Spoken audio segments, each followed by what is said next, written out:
you got a new album out since September. Mm-hmm. And can you briefly sum up what's now on your schedule for 2012 and 2013? Well, for the remainder of this year, we're touring pretty much. I mean, this is our first summer festival.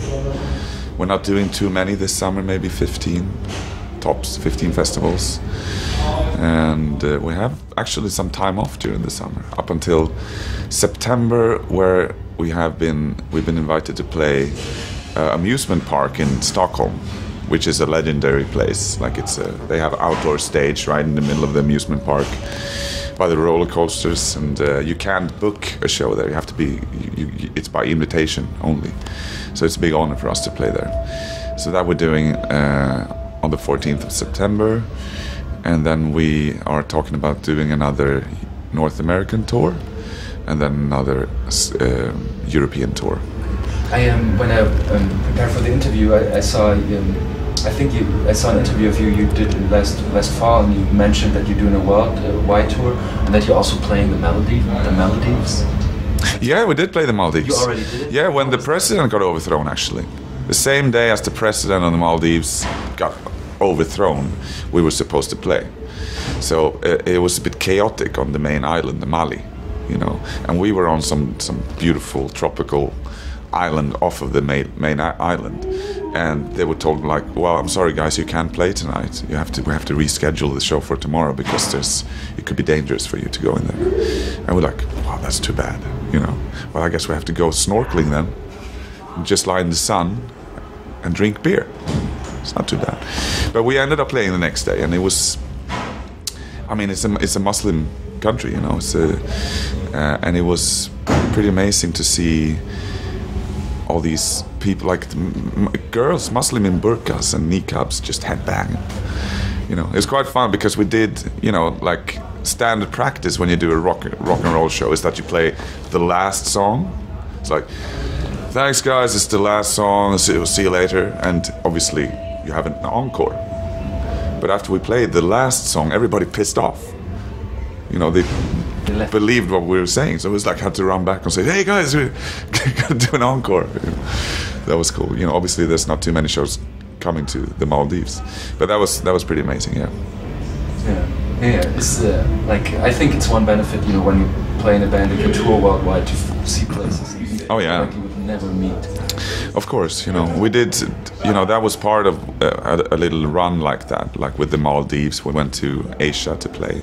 Played in China, Taiwan, South Korea, Singapore, a lot of places that we've never been to before, And any other remarkable culture shock moments? Well, China, I mean, it wasn't such of a culture shock, but it's like 1.5 billion people, and we played in front of 400 people, So it's like metal is still kind of bubbling, it's not, I mean, we're not a big band per se, I guess if Metallica got there, they would have a big crowd, but it's still, seems a bit like it's in shackles culturally in China. But it was an amazing experience to play there. How does it feel for you when you don't have the comfort of that you have maybe when touring in the US or in Europe? How do you feel about this is with the chaos maybe over there? Well, it's not too much chaos, to be honest. I mean, everything can be sorted. It's not brain surgery. It's like in Singapore, we played an outdoor stage in some type of fort, and it's like tiny stage set up it felt like we were in the jungle basically playing, and our crew was like, oh my god, how are we gonna make this work? But you always do.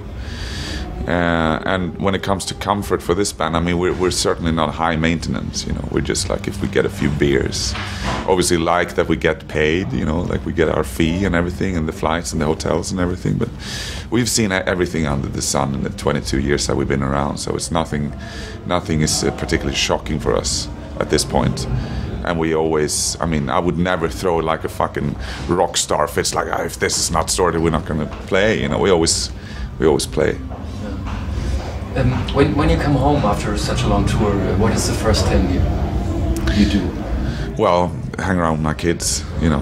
That's the downside to touring so much, being away from your kids. So that's basically what I do. Try to hang out with them.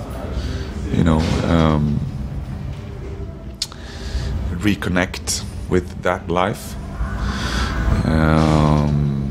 And I always buy a lot of records after tours, so I sit around going through whatever records I bought, you know.